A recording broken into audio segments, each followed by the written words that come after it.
Donald Trump and the Republicans swear they won't simply repeal Obamacare. They say they will replace it, too. Let them prove it. On January 20, when Trump becomes president, Republicans will finally have the political leverage to wipe the Affordable Care Act off the books. To do so, they will likely use the budget reconciliation process, which is for certain bills that affect the government's finances and, in the Senate, are not subject to filibusters Democrats could otherwise use to block legislation. Republicans gave this approach a dry run earlier this year when they passed a repeal bill via reconciliation. President Barack Obama vetoed it, as expected. Had he signed it, 22 million Americans would have lost insurance, according to an estimate from the Congressional Budget Office. That's a whole lot of people struggling to pay medical bills or unable to find health care. No wonder so many people who get Obamacare's coverage are already panicking.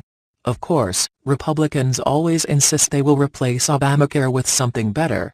And with the prospect of enacting repeal suddenly very real, Republicans are promising they will provide for a smooth transition, by allowing Obamacare to keep functioning for a year or two after their repeal bill passes, thereby providing enough time to craft a suitable alternative. We're not going to have like a 2-day period, and we're not going to have a 2-year period where there's nothing, Trump said Sunday on 60 Minutes. It will be repealed and replaced. It'll be great health care for much less money. Sounds good. But why should anybody take that vow seriously? It was only this summer, more than 6 years after Obamacare became law, that House Republicans reached agreement on what their replacement should look like. And when Speaker Paul Ryan unveiled that proposal, to great fanfare, the architecture turned out to be more like an initial sketch than a set of blueprints. Dollar figures and other key details were missing, making it impossible to say definitively what effect their proposed scheme would have. Senate Republicans are actually further behind. Their leadership hasn't even agreed upon the most basic principles for reform. And Trump? As a candidate he made vague, sometimes contradictory statements about health care. When he finally released a plan, it was even less specific than Ryan's. Could Trump and congressional leaders flesh out these ideas, work out their differences and close ranks behind a plan? Sure. In so doing they'd have the help of a handful of conservative intellectuals who have actually taken this issue seriously and started the hard work of designing legislation. But the party is far behind where Democrats were in late 2008, when Obama had just won the presidential election and was gearing up for his own push to pass major health care legislation. By that point, Obama and the Democrats had come to a firm, well-defined consensus on what a new system would look like. And that was no accident.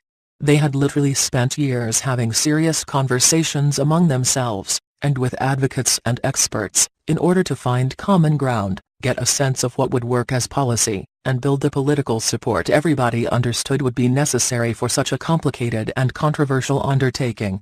Obama had put out his own plan more than a year and a half before the election, and by election day, key committees in Congress had already held lengthy hearings on precisely how reform should work. Even with all that running start, crafting health care legislation proved difficult. At every turn, Democrats had to weigh the difficult trade-offs of policy and politics, like whether to spend more money in order to make coverage less financially burdensome, or whether to spend less in order to reduce the program's price tag.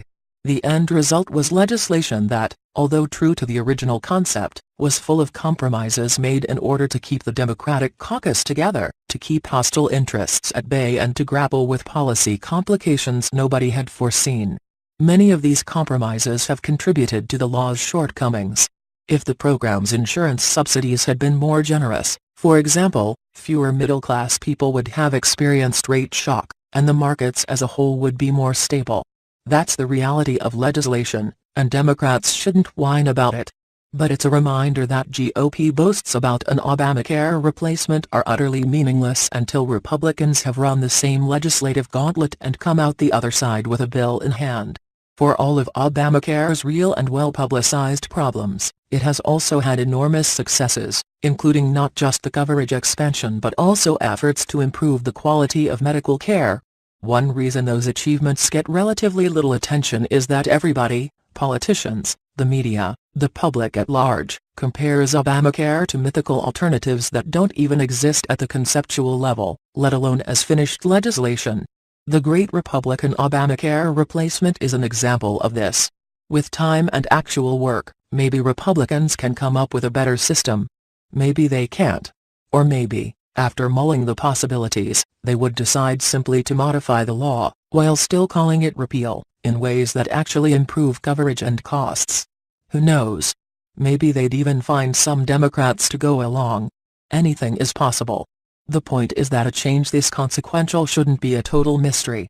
Before Republicans yank away Obamacare, with its coverage for so many millions and consumer protections for so many millions more, they owe the public a better sense of what's coming next. That will only happen if Republicans hold off on eliminating the program until they've settled on a substitute. In other words, no repeal without replace.